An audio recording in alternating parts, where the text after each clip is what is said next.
पंचतंत्र। पंचतंत्र एक अद्वितीय ग्रंथ है जिसमें नीतिशास्त्र और अर्थशास्त्र दोनों का समावेश किया गया है। इस ग्रंथ का रचनाकर्ता पंडित विष्णु शर्मा है, जिसने इसे बच्चों और राजपुत्रों को नैतिक शिक्षा देने के लिए लिखा। इसमें विभिन्न पशु कथाओं के माध्यम से मनोरंजक तरीके से जीवन के महत्वपूर्ण पहलुओं का चित्रण किया गया है। प्रत्येक कथा केवल मनोरंजन नहीं करती, बल्कि शिक्षाप्रद संदेश भी देती है, जिससे ज्ञान अर्जित किया जा सकता है।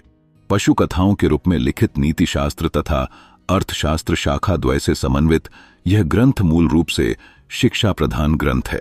यह ग्रंथ मात्र धर्मशास्त्र के समान सदाचार का उपदेशक शास्त्र नहीं है, अपितु इसके अंतर्गत व्यावहारिक राजनीति में मनुष्य के कर्तव्यों का, उसके दैनिक जीवन का तथा पारस्परिक संपर्क के सामान्य तथ्यों का निरूपण किया गया है।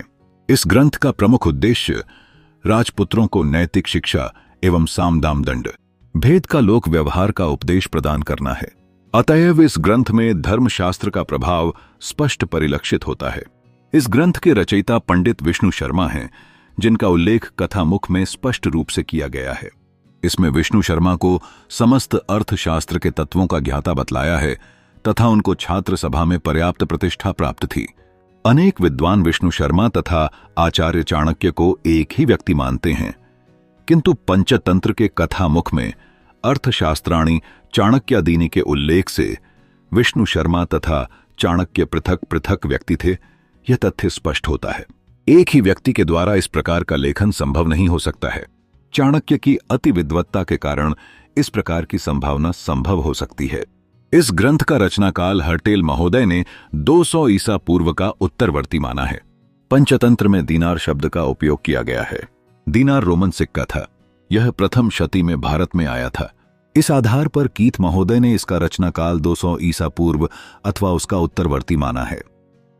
चाणक्य को पंचतंत्र का रचयिता मान लेने पर इस ग्रंथ का रचनाकाल चंद्रगुप्त मौर्य 345 ईस्वी पूर्व से 300 ईस्वी पूर्व माना जा सकता है। चंद्रगुप्त का काल राजनीतिक परिवर्तन का काल था। उस समय इस प्रकार के ग्रंथ की आवश्यकता थी। भाषा की सहजता तथा सफलता की दृष्टि से इस ग्रंथ का रचना काल 300 ईसा पूर्व मानना उचित प्रतीत होता है। पंचतंत्र नाम के अनुसार ही यह ग्रंथ मित्रभेद, मित्र संप्राप्ति, काकोलुकियम, लब्ध प्रणाश तथा अपरीक्षित कारकम नामक 5 तंत्रों में विभाजित है। तंत्र शब्द विभाग अथवा खंड का द्योतक है। राजतंत्र तथा गणतंत्र के लिए प्रयोग किया जाने के कारण यह शब्द नीति युक्त शासन विधि का भी परिचायक कहा जा सकता है।